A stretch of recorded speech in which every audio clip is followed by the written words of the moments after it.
You know, everybody has a different temperament and personality, and it's something that has to be developed, you know, over a period of time.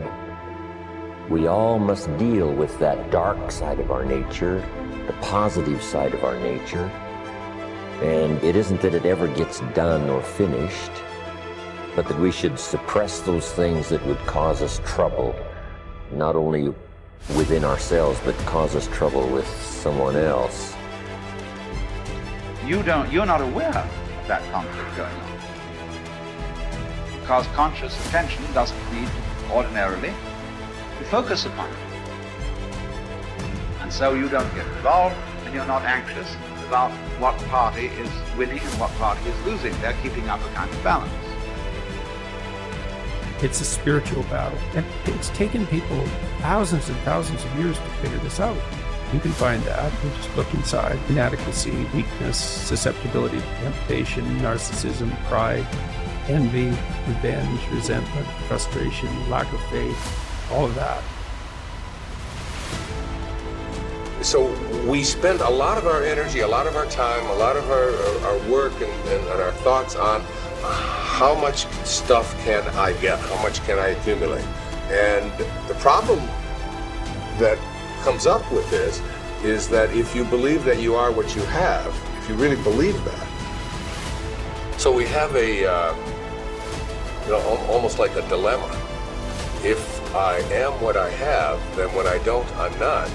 I start to get really terrified. I start to get really scared when I don't have as much stuff as I want to have, or when other people have more stuff. So we spend a lot of our energy comparing ourselves to what other people have. Jump on the positive side of whatever you want and see if you can't help out in this warfare and this push-shove match.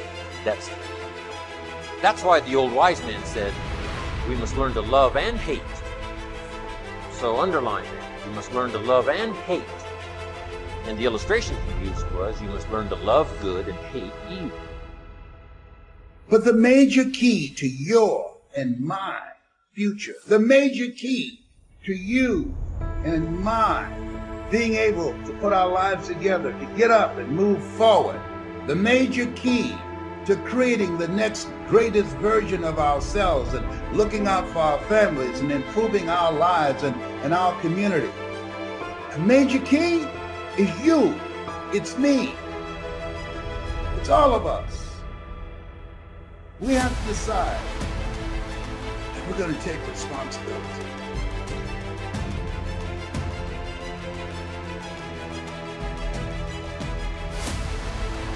So, what are the opportunities today? Probably one of the best forms of growth that we can work with now is cooperation and service to each other. The individual finds perhaps the greatest basic joy that there is in the human composition when he brings joy or releases joy to other persons. One of the simplest things we can do is to plan a program of helpfulness, a program of not thinking about ourselves, but earning the respect, admiration, confidence, and affection of other people. It is something to look back quietly upon a good deed that has brought security to another.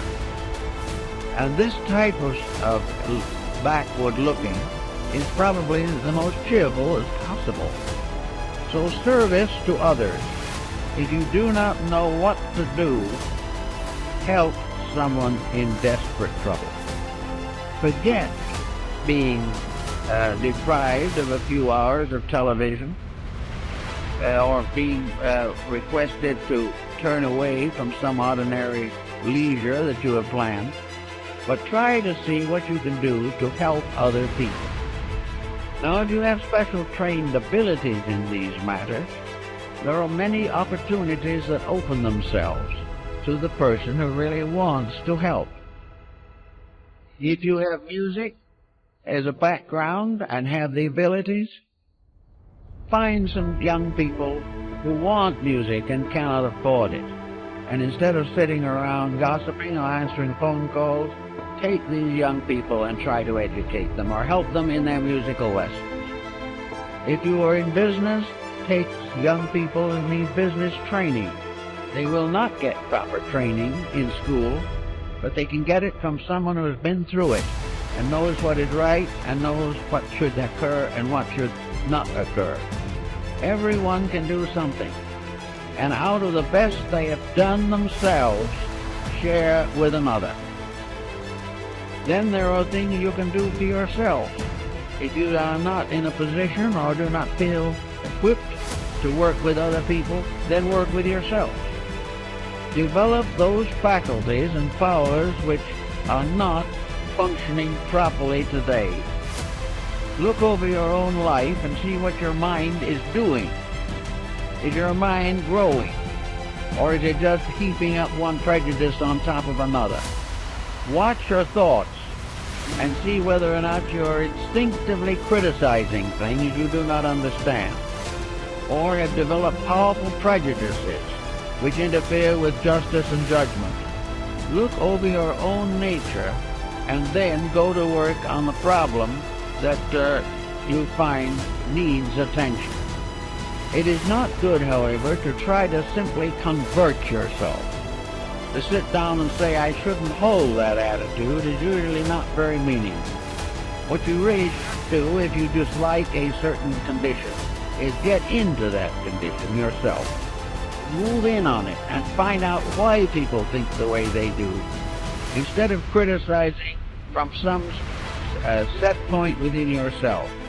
Find out why other people are not more successful in their judgments. I know a number of persons who have simply gone into various walks of life which are not their own in order to find out how other people really live. And it is almost certainly an eye-opener. If you do not wish to go through all this, it then is the best attitude you can have is to believe firmly that every individual is doing the best he can for what he is. And it is always important to try to estimate what he is and help him to become better.